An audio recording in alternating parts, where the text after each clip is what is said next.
Assalamualaikum warahmatullahi wabarakatuh. Dalam hening yang merayap perlahan, izinkan hatimu memasuki ruang sunyi yang jarang disentuh manusia. Di ruang ini, dunia tidak lagi bersuara, waktu tidak lagi terburu, dan diri perlahan melebur seperti embun yang hilang sebelum matahari. Dengarkan bisikan halus yang tak berbunyi, yang hanya dapat ditangkap oleh hati yang jujur mencari.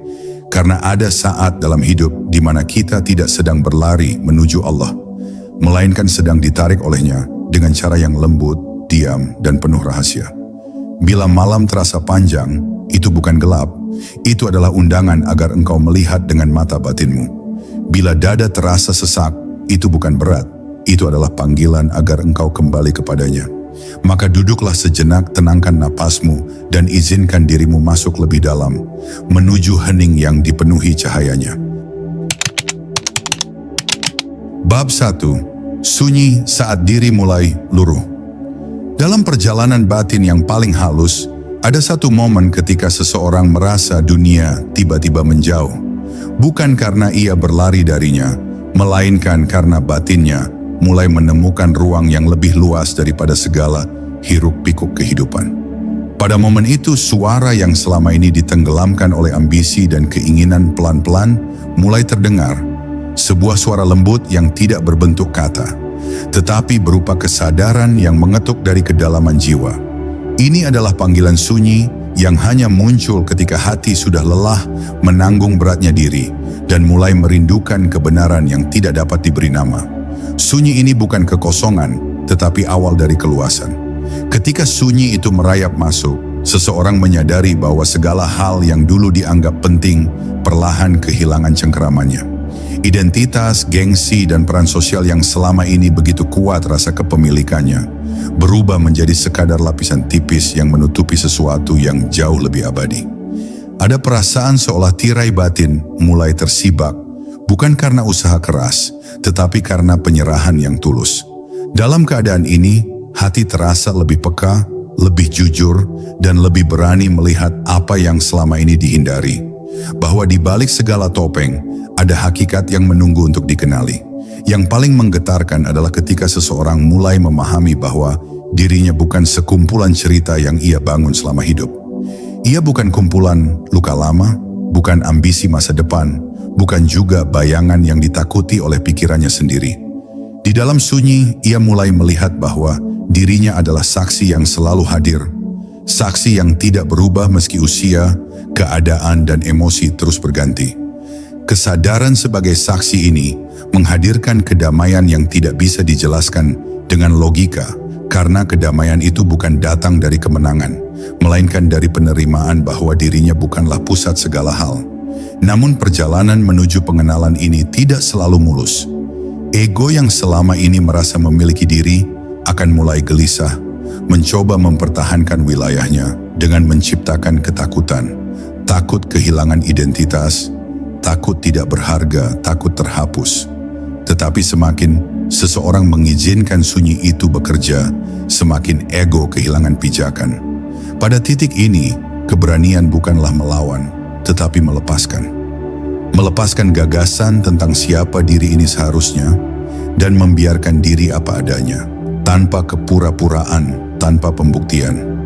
Ketika manusia mampu duduk dalam sunyi dengan hati yang terbuka, ia merasakan kehadiran halus yang tidak mampu ia lukiskan. Ia merasakan bahwa ada sesuatu yang lebih dekat daripada napasnya sendiri, sesuatu yang telah menuntunnya sejak awal namun baru kini terlihat. Dan di dalam kehadiran itu, ia menyadari bahwa lenyapnya diri bukanlah kehilangan, melainkan pulang. Pulang kepada kesadaran yang tidak pernah berjarak dari Tuhan. Pulang kepada hakikat yang selama ini menunggu di balik kebisingan dunia. Pulang kepada dirinya yang sejati. Bab 2. Misteri kehadiran yang tak terlihat. Di balik seluruh gerak kehidupan, ada sesuatu yang diam tetapi bekerja. Tersembunyi namun selalu hadir. Lembut namun sangat menentukan. Sesuatu itu bukan bentuk, bukan suara, bukan pula cahaya yang dapat ditangkap mata. Ia hadir sebagai rasa halus yang membuat seseorang tiba-tiba berhenti dan menyadari bahwa hidup ini lebih dalam dari apa yang tampak. Ketika seseorang mulai membuka ruang dalam dirinya untuk melihat lebih jujur, ia merasakan kehadiran yang tidak meminta disembah dengan suara keras, tetapi mengajak dikenali dengan keheningan. Inilah misteri keberadaan yang tidak pernah berjarak, namun sering terabaikan karena manusia terlalu sibuk mengejar apa yang terlihat. Saat hati mulai tenang dari gelombang pikiran, seseorang mendapati bahwa seluruh kegelisahan selama ini bukan berasal dari dunia luar, tetapi dari persepsi yang ia bentuk sendiri. Dunia tidak pernah benar-benar mengguncang manusia. Yang mengguncang adalah pikiran yang menolak menerima kenyataan. Ketika seseorang mulai memperhatikan sumber gejolak itu, ia melihat bahwa di balik setiap rasa, ada kesadaran yang tetap tenang, tetap hadir, tetap menjadi saksi. Kesadaran inilah yang menjadi jembatan antara dirinya dan Tuhan. Bukan melalui kata-kata, tetapi melalui pengenalan langsung yang hanya terjadi ketika diri merendah. Misteri keberadaan ini semakin terasa ketika manusia mulai menyadari bahwa yang selama ini ia cari ternyata bukan sesuatu di luar dirinya. Ia tidak mencari Tuhan yang berada jauh di langit, tetapi mencari kesadaran yang membuatnya dapat mencintai, dapat merasa, dapat merindukan sesuatu yang lebih tinggi. Kesadaran itu tidak pernah terpisah darinya, tidak pernah luntur, tidak pernah gagal memandu. Yang terpisah hanyalah dirinya yang terjebak dalam pikiran dan identitas palsu, sehingga lupa bahwa ada sesuatu yang lebih asli menunggu di kedalaman batin. Anehnya, semakin seseorang menyingkap misteri ini, semakin ia merasa kecil. Ia melihat bahwa segala yang ia banggakan, segala klaim kepemilikan, segala rasa aku yang mengetahui, ternyata hanya awan yang lewat, bukan langitnya. Dan ketika ia melihat bahwa dirinya bukan pusat apapun, ia menemukan ketenangan yang tidak bisa diperoleh dari dunia. Karena ternyata yang paling melelahkan dalam hidup bukanlah pekerjaan atau keadaan, tetapi menciptakan jarak dari sesuatu yang sebenarnya sudah sangat dekat. Ketika misteri ini mulai dipahami, seseorang tidak lagi sibuk mencari bukti keberadaan Tuhan. Ia tahu bahwa Tuhan hadir bukan sebagai objek yang harus ditemukan, tetapi sebagai kesadaran yang membuatnya dapat menyaksikan hidup ini. Ia tidak lagi menunggu tanda, karena ia sendiri telah menjadi tempat tanda itu muncul. Dan di detik itu, ia mengerti, yang selama ini tersembunyi bukanlah Tuhan, tetapi dirinya sendiri yang tertutup oleh lapisan-lapisan dunia. Dari sinilah perjalanan makrifat mulai berdiri dengan kukuh, karena ia telah menemukan pintu menuju kedalaman yang sebenarnya. Bab 3. Memasuki ruang tanpa bentuk. Ketika seseorang mulai melepaskan identitas yang ia kumpulkan sepanjang hidup, ia seolah melangkah masuk ke sebuah ruang yang tidak dapat digambarkan oleh pikiran. Ruang ini tidak memiliki dinding, tidak memiliki arah, tidak memiliki batas, namun anehnya terasa sangat akrab. Seakan ia pernah berada di sana sebelum semua cerita hidupnya dimulai. Inilah ruang tanpa bentuk, tempat di mana kesadaran berdiri tanpa label, tanpa nama, tanpa aku. Masuk ke ruang ini tidak membutuhkan langkah kaki, melainkan keberanian untuk menyingkap lapisan-lapisan yang menutupi keaslian batin. Dan semakin ia masuk, semakin ia menyadari bahwa sesungguhnya ia tidak sedang menuju tempat baru. Ia sedang kembali kepada dirinya yang paling awal. Di dalam ruang tanpa bentuk ini, manusia mulai melihat bahwa dirinya bukanlah apa yang ia pikirkan. Ia bukan tubuh yang terus berubah, bukan pikiran yang naik turun, bukan perasaan yang datang dan pergi. Ia adalah saksi yang menyaksikan semua itu tanpa ikut terbawa arusnya. Ketika seseorang menyadari bahwa dirinya adalah saksi, ia mulai merasakan sebuah keheningan yang berbeda dari diamnya dunia. Keheningan ini bukan keterpaksaan, tetapi sebuah keluasan yang muncul dari dalam, yang membuat segala kekacauan pikiran tampak kecil dan tidak lagi menakutkan. Dari sinilah ia mulai mengenali bahwa kesadaran adalah inti dari keberadaannya. Namun masuk ke ruang ini bukan perjalanan yang tanpa tantangan. Ego yang selama ini merasa menjadi penguasa diri akan berusaha menyelubungi ruang tersebut dengan ketakutan dan keraguan. Ia akan berbisik bahwa tanpa identitas, manusia akan hilang. Tanpa cerita, manusia tidak berarti. Tanpa masa lalu, manusia tidak memiliki arah. Ego mencoba mempertahankan keberadaannya dengan menciptakan bayangan ancaman yang sebenarnya tidak pernah ada. Tetapi semakin seseorang berani melihat bahwa ketakutan itu hanyalah permainan pikiran, semakin lemah cengkeraman ego terasa. Inilah tahap di mana penyerahan menjadi jauh lebih kuat daripada perlawanan. Ketika seseorang benar-benar mulai menerima bahwa dirinya adalah saksi, bukan pelaku utama dalam drama dunia, ruang tanpa bentuk itu mulai memancarkan kedamaian yang sangat halus. Seseorang bisa merasakan kehadiran batin yang tidak pernah berubah meski tubuh menua atau keadaan hidup berganti. Ia menyadari bahwa ada sesuatu yang abadi di dalam dirinya, sesuatu yang tidak terpengaruh oleh waktu, pujian, maupun kegagalan. Dan ketika kesadaran ini tumbuh, ia tidak lagi melihat dunia sebagai ancaman, melainkan sebagai guratan pengalaman yang lewat begitu saja, tanpa mampu menyentuh dirinya yang sejati. Masuk ke ruang tanpa bentuk adalah tahap penting dalam makrifat, karena disinilah manusia pertama kali melihat bahwa dirinya bukanlah entitas terpisah, melainkan bagian dari kesadaran besar yang sama. Ia melihat bahwa semua kehidupan mengalir dari sumber yang satu, dan bahwa dirinya bukan hanya menyaksikan kehidupan, tetapi juga menjadi bagian dari aliran itu sendiri. Pada titik ini, seseorang tidak lagi mencari Tuhan di luar. Ia hanya diam, menyaksikan, dan merasakan bahwa kehadiran Tuhan sudah mengisi setiap detik dalam ruang batinnya. Dan dari dalam ruang tanpa bentuk itulah, makna kehidupan mulai terungkap dengan cara yang paling lembut, paling dalam, dan paling jujur. Bab 4. Luruhnya bayangan diri. Ada sebuah tahap halus dalam perjalanan batin ketika seseorang mulai melihat bahwa yang ia sebut sebagai dirinya ternyata hanyalah bayangan yang dibentuk oleh pengalaman, ketakutan, dan keinginan. Bayangan itu begitu meyakinkan hingga manusia mengira itulah dirinya yang sejati. Namun ketika cahaya kesadaran semakin terang, bayangan itu mulai tampak retak. Ia mulai melihat bahwa banyak keputusan hidupnya bukan lahir dari kedalaman batin, tetapi dari kebutuhan mempertahankan citra, mendapatkan pengakuan, atau menghindari rasa sakit. Pada titik ini, seseorang mulai merasakan getaran halus, sebuah bisikan bahwa dirinya lebih luas daripada cerita yang selama ini ia pegang erat. Ketika seseorang menyaksikan bayangan itu luruh, ia merasakan campuran antara kelegaan dan ketakutan. Ada kelegaan karena beban yang telah lama menghimpit akhirnya mulai terangkat. Ia tidak lagi perlu menjadi sosok yang ia bentuk demi dunia. Namun ada juga ketakutan karena bayangan itu selama ini menjadi pegangan identitas. Ia bertanya-tanya, jika semua ini bukan diriku, lalu siapa aku sebenarnya? Pertanyaan ini tidak dijawab oleh pikiran, tetapi oleh pengalaman batin yang muncul ketika seseorang berani diam dan membiarkan kebenaran menyingkap dirinya sendiri. Disinilah perjalanan makrifat menemukan kedalamannya. Saat manusia berhadapan dengan ketidakpastian yang suci, semakin seseorang jujur menatap batinnya, semakin jelas ia melihat bahwa bayangan diri selama ini hanya reaksi. Reaksi terhadap pujian, reaksi terhadap penolakan, reaksi terhadap harapan orang lain. Hidupnya lebih sering digerakkan oleh apa yang datang dari luar daripada kebijaksanaan yang lahir dari dalam.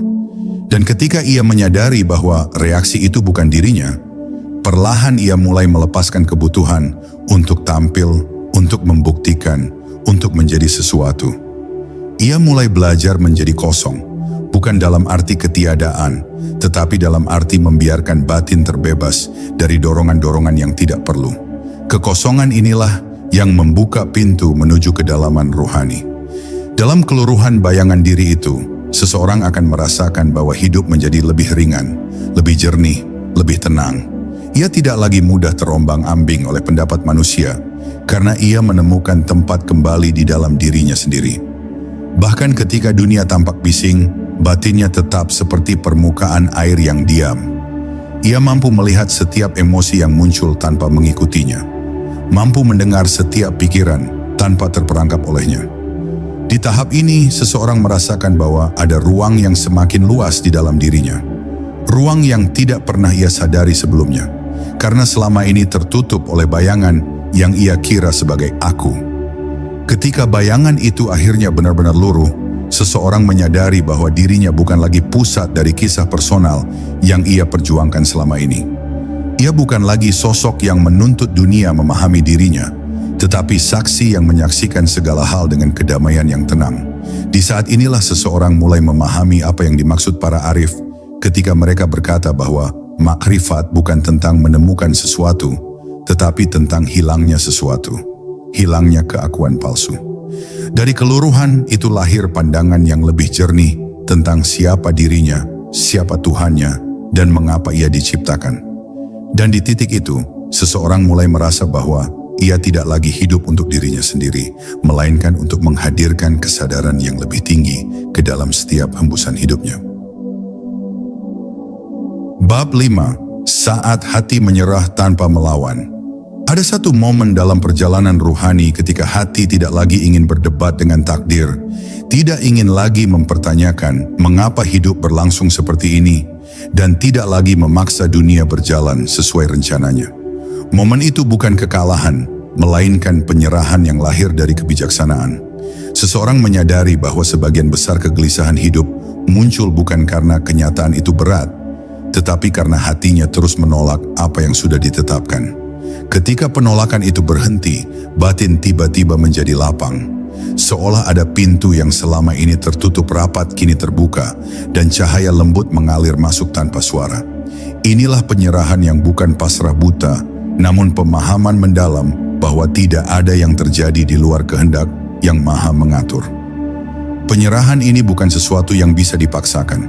Ia tidak muncul dari rasa putus asa atau lelah semata, tetapi dari pengenalan perlahan terhadap pola ilahi yang bekerja dalam hidup.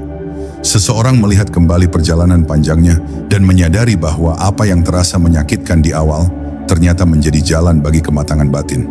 Apa yang dulu ia kejar ternyata bukan sesuatu yang benar-benar ia butuhkan. Dan apa yang dulu hilang justru membuka ruang untuk sesuatu yang lebih berharga. Ketika mata batin mulai melihat pola ini, hati menjadi lebih tenang dalam menerima apa saja.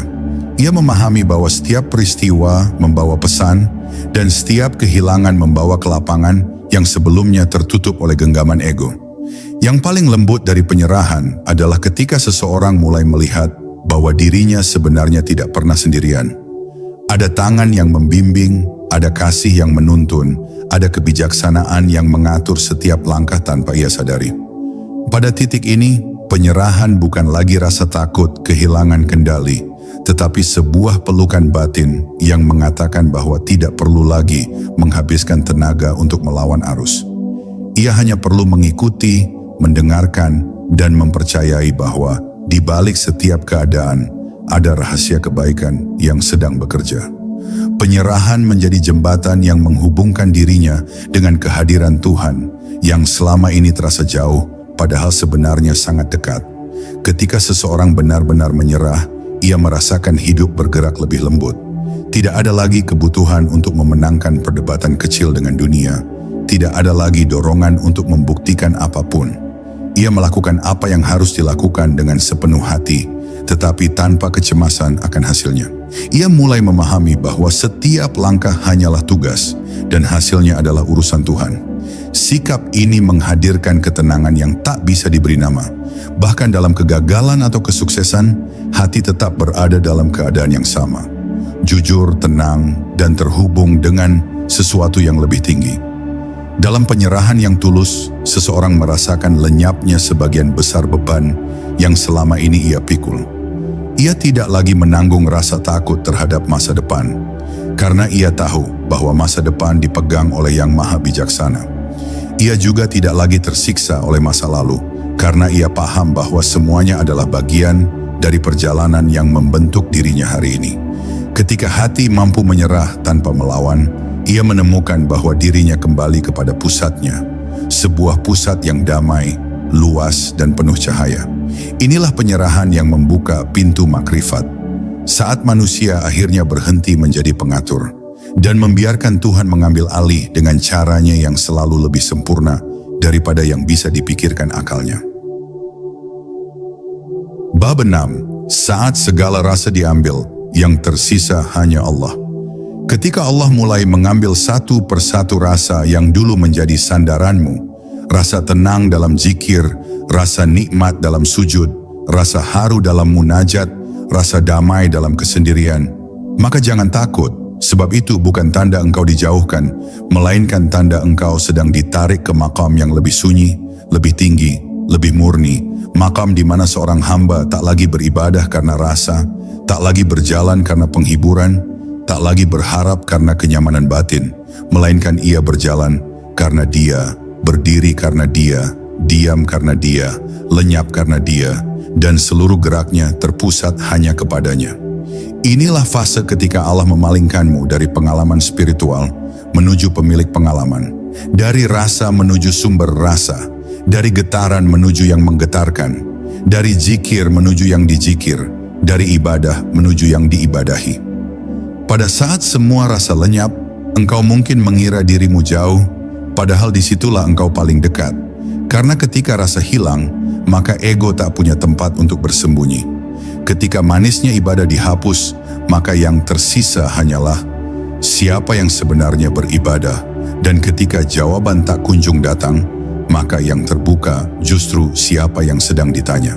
Ketika hamba mulai kehilangan semua rasa, Allah sedang mengajarinya bahwa rasa bukan aku, getaran bukan aku, tenang bukan aku, haru bukan aku, damai bukan aku. Semuanya hanyalah pakaian, dan pakaian harus dilepaskan sampai hamba kembali telanjang dalam makna, kosong dalam ego, hening dalam keakuan, sehingga yang tinggal hanya dia. Inilah kematian batin sebelum kematian fisik, fase ketika yang fana dari dirimu perlahan gugur tanpa kau sadari, hingga suatu hari engkau terkejut melihat dirimu bukan lagi seperti dulu. Tak mudah gembira, tak mudah sedih, tak terombang-ambing pujian ataupun kritik, tak terikat kenikmatan dunia maupun kenikmatan ibadah. Karena pusat gravitasimu bukan lagi rasa, melainkan Allah.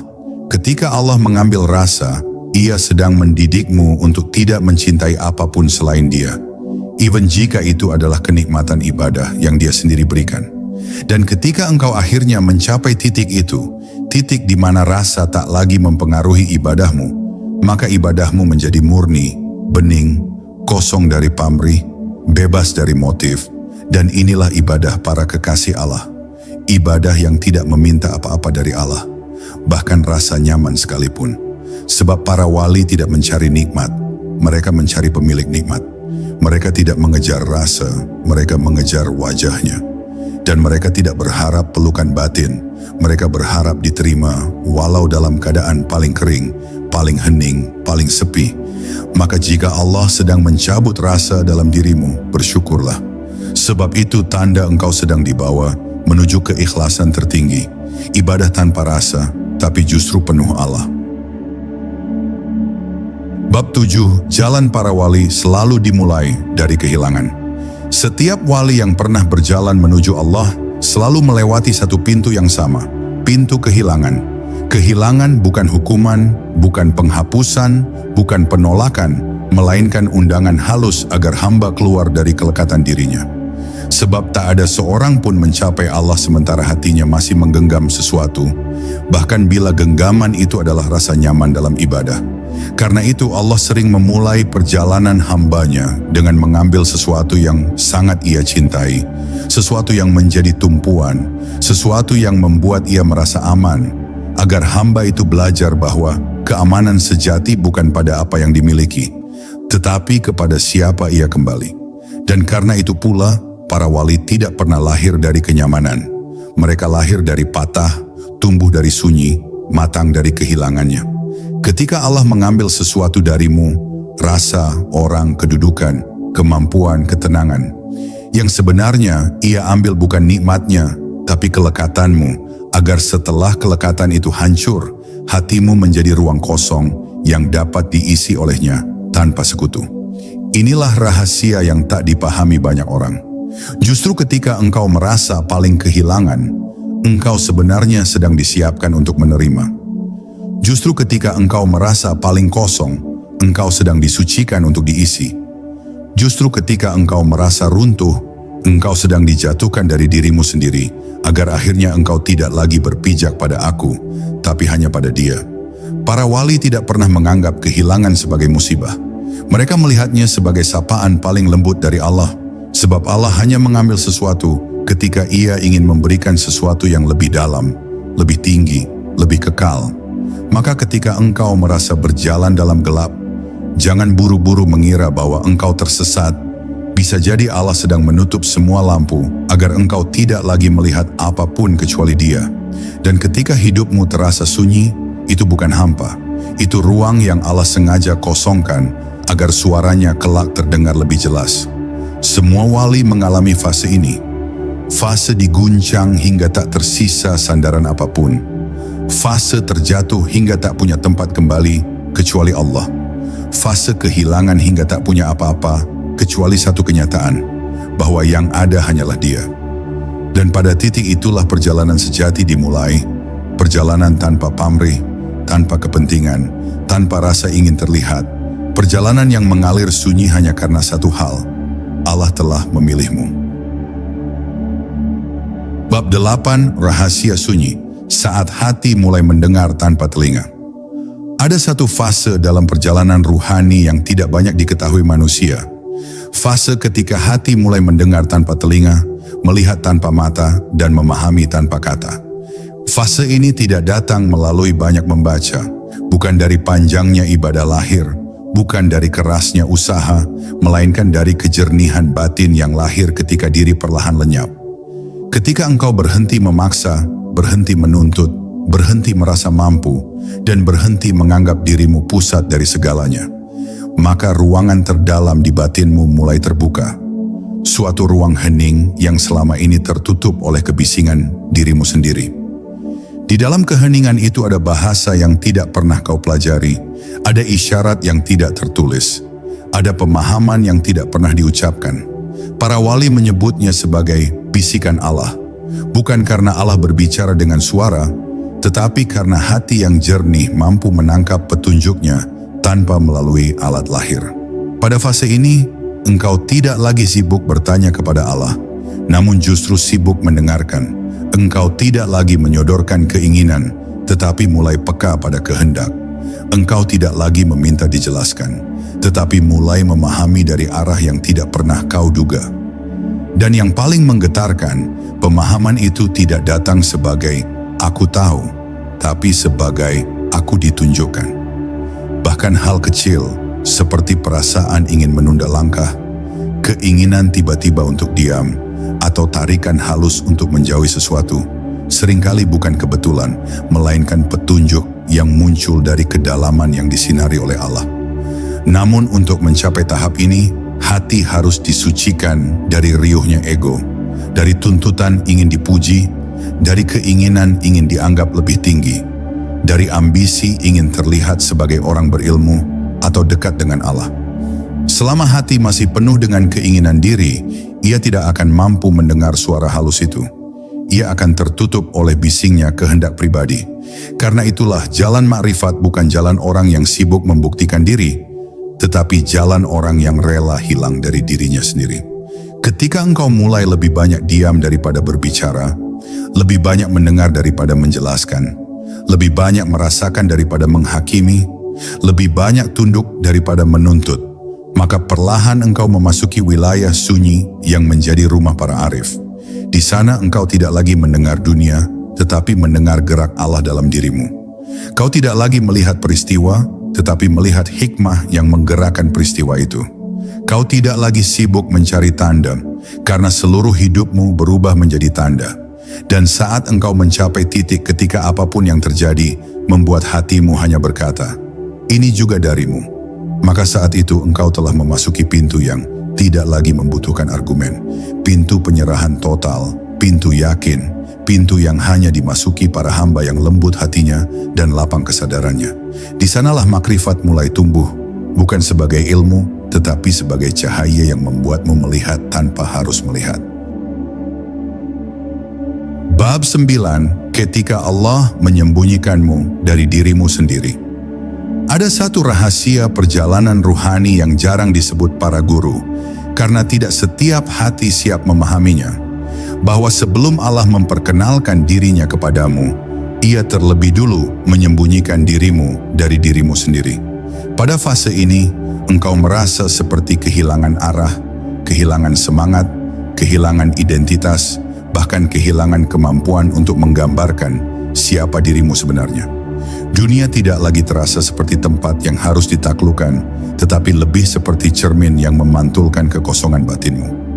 Banyak yang keliru mengira ini adalah fase kemunduran, padahal inilah langkah paling lembut dan paling halus dari Allah untuk menyiapkan dirimu, agar sanggup menerima sesuatu yang jauh lebih besar daripada identitas, yaitu kehadirannya dalam batinmu.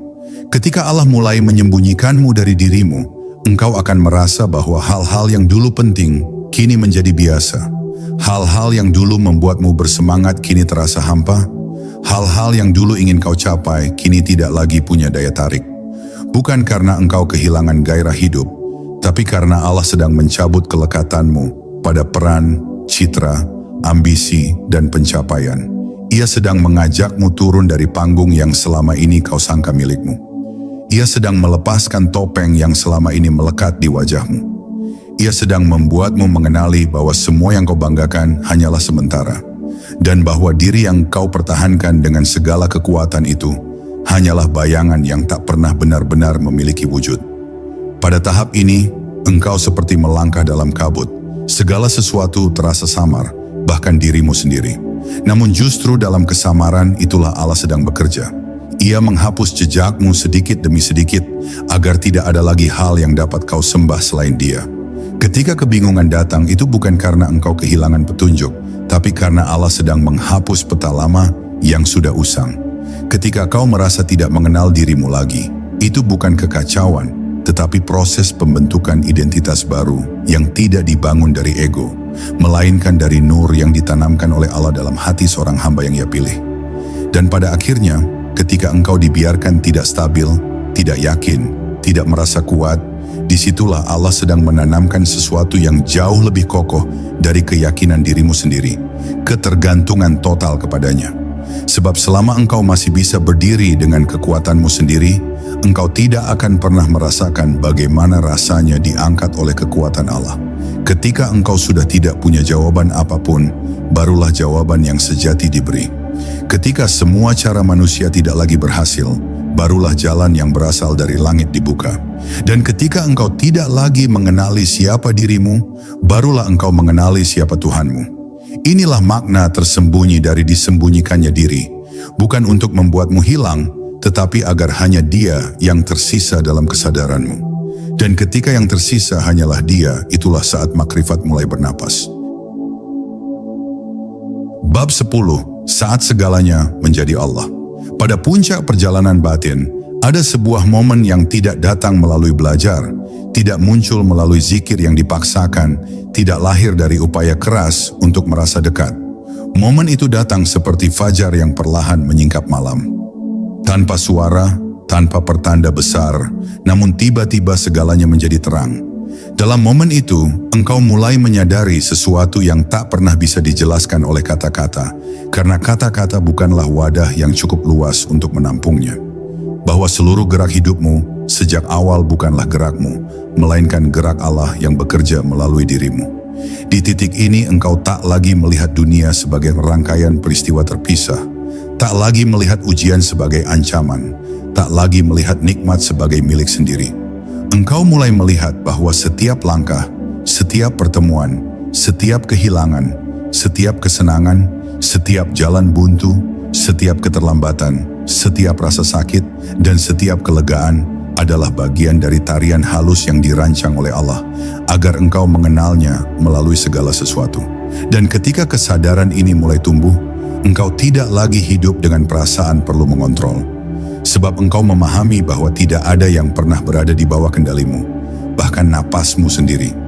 Engkau tidak lagi merasa harus mengamankan masa depan, karena engkau mulai melihat bahwa masa depan tidak pernah lepas dari pengaturannya. Engkau tidak lagi menyesali masa lalu, karena kau mulai menyadari bahwa setiap luka adalah pintu menuju kedalaman, dan setiap kegagalan adalah jalan menuju kelunakan hati. Di titik ini, engkau tidak lagi berdoa dengan rasa meminta yang gelisah, tetapi dengan penyerahan yang tenang. Engkau tidak lagi beribadah karena takut, tetapi karena rindu. Engkau tidak lagi mencari Allah di luar, tetapi merasakannya hadir dalam setiap denyut di dalam diri. Inilah keadaan ketika segala sesuatu tidak lagi terpisah dari Allah. Bukan karena Allah menyatu dengan makhluk, tetapi karena engkau menyadari bahwa seluruh makhluk berdiri olehnya, bergerak olehnya, dan kembali kepadanya. Dunia tidak berubah, tetapi cara memandangmu berubah seluruhnya. Orang-orang masih berjalan dengan urusan mereka masing-masing, tetapi hatimu melihat mereka sebagai ayat-ayat hidup. Problema masih datang, tetapi engkau tidak lagi diguncang. Kehilangan masih terjadi, tetapi engkau tidak tenggelam. Kesenangan masih hadir, tetapi engkau tidak terikat. Dari luar engkau terlihat seperti manusia biasa, namun di dalam engkau telah menjadi saksi dari sesuatu yang tak banyak orang mampu menyaksikannya. Bahwa di balik semua yang tampak, hanya ada Dia. Dan ketika kenyataan ini menancap dalam, engkau akan paham bahwa lenyapnya dirimu bukanlah akhir, melainkan awal dari kehidupan yang sesungguhnya. Kehidupan yang tidak lagi digerakkan oleh aku, tetapi oleh kehadiran Allah yang mengalir melalui setiap aspek keberadaanmu. Inilah ma'rifat tertinggi, ketika engkau tidak melihat apapun kecuali Allah, namun tetap menjalani hidup sebagai hamba. Ketika engkau tidak merasa memiliki apapun, namun merasa cukup dengannya. Ketika engkau tidak lagi mengejar apapun, karena engkau telah menemukan sesuatu yang membuat seluruh pencarian berhenti. Allah itu sendiri. Dan kini, setelah perjalanan batin ini perlahan menutup tirainya, biarkan hatimu tetap tinggal sejenak dalam keheningan yang suci. Jangan buru-buru kembali menjadi diri yang lama. Rasakan bahwa setiap napas adalah panggilan, setiap detak adalah petunjuk, dan setiap langkah adalah kesempatan untuk kembali kepadanya. Bila engkau membawa satu hal dari renungan ini, bawalah kesadaran bahwa Allah selalu dekat, lebih dekat dari segala hal yang pernah kau kejar. Tenangkan batinmu, pasrahkan segala resah, dan biarkan cahayanya menetap di ruang terdalam dirimu. Kita bertemu di hening, dan semoga kita kembali bertemu dalam ridha Allah yang tidak pernah meninggalkan siapapun.